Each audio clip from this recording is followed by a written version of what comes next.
mükafatımız var. İlk önce bunları təqdim etmək istəyirəm. Turnirin bombardiri mükafatı Sunay. En çok Oo! Tebrikler. Forma.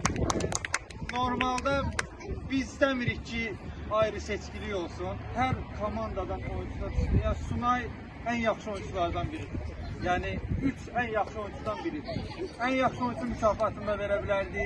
Yani heç kim narazılıq eləməz yəqin ki.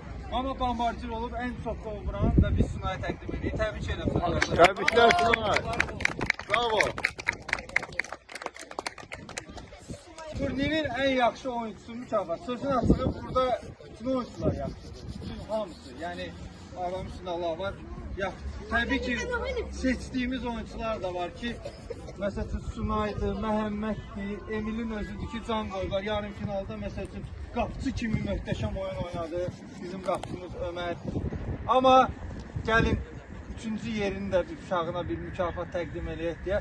Məhəmməd turnirin oyuncusu olarak